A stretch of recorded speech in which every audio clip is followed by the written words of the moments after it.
Section 8, Treating Tardive Dyskinesia, a Clinical Conundrum and New Approaches.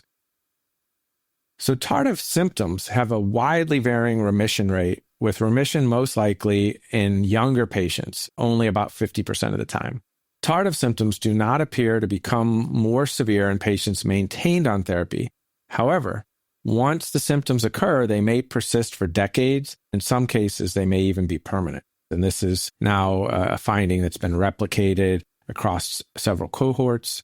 And in these cases especially, treatment is required. Psychosis is often chronic, necessitating ongoing treatment with antipsychotics despite the tardive syndromes. And so we all know that, unfortunately, we continue to treat many patients with these offending medications because the psychosis is worse than the tardive syndrome in terms of its overall impact on their quality of life and function. So let's talk about a proposed treatment algorithm for tardive syndromes. When using medications known to cause tardive syndromes because of this risk of long-term or even permanent tardive syndromes, you really want to try to use the smallest effective dose.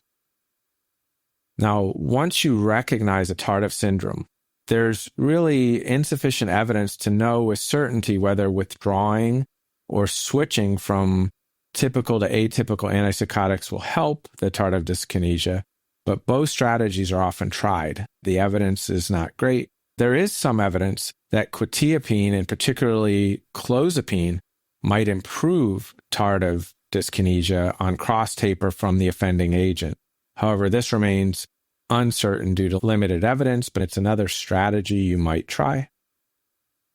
For severe and disabling tardive symptoms, you might consider a second-generation VMAT2 inhibitor, so deuterated tetrabenazine and valbenazine are first line with level A evidence. So these are really your evidence-based standards when you have to treat tardive dyskinesia.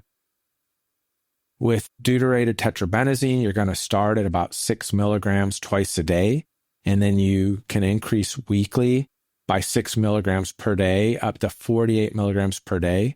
The common side effects are somnolence, diarrhea, dry mouth, and fatigue. It does carry a black box warning in Huntington's disease, as it may increase the risk of depression and suicidal ideation, and it's contraindicated in severely depressed or suicidal patients. Valbenazine, you want to start at around 40 milligrams daily and increase to 80 milligrams daily after about a week. Side effects include somnolence, QT prolongation, and Parkinsonism. And then they advise that you not use this with monoamine oxidase inhibitors. While efficacy and incidence of adverse events are comparable, deuterated tetrabenazine must be dosed twice per day, while valbenazine is dosed just once per day. Deuterated tetrabenazine is also indicated for chorea associated with Huntington's disease, but carries that black box warning I just mentioned for increased risk of depression and suicidal ideation. So those are some of the differences. First generation VMAT2 inhibitor tetrabenazine has only level C evidence, meaning it's possibly effective, and has a more severe side effect profile, so we don't consider it first-line therapy. So you're going to want to start with one of those second-generation VMAT2 inhibitors. Anticholinergics, although commonly used, lack evidence for efficacy and have significant side effects, especially in the elderly. Clonazepam probably improves tardive dyskinesia. It's got level B evidence. Ginkgo biloba probably improves tardive syndromes. It's got level B evidence. So in cases that do not fully respond to a single agent, monotherapy, combining a second-generation VMAT2 inhibitor, for instance, with clonazepam or ginkgo biloba may be a good strategy. So if you've gotten partial relief, partial response, go ahead and add maybe some clonazepam or ginkgo biloba. Combination with ginkgo biloba first, then if it's unsuccessful, maybe go to clonazepam. That would be going in order of risk of side effects. Now, in terms of amantadine, it's considered level C evidence for treating these syndromes. Focal dystonia may be treated with botulinum toxin, but there's insufficient evidence to formally recommend, but just something in outlier cases to consider.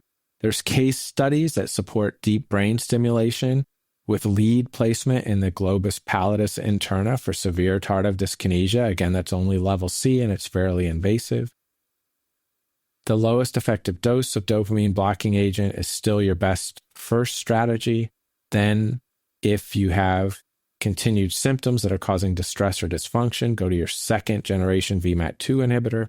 Then, kind of third tier best evidence is clonazepam or ginkgo biloba, followed by amantadine and GPI, DBS, globus pallidus interna DPS, again by anecdotal case report. So the key points for this section are that tardive dyskinesia may persist for years or may even be permanent, requiring treatment to minimize distress and dysfunction. The best evidence treatment of tardive dyskinesia, lowest effective dose of the dopamine blocking agent, then, if required, second generation VMAT2 inhibitor, followed by clonazepam or ginkgo biloba, amantadine, or in globus pallidus interna DPS for severe tardive dyskinesia,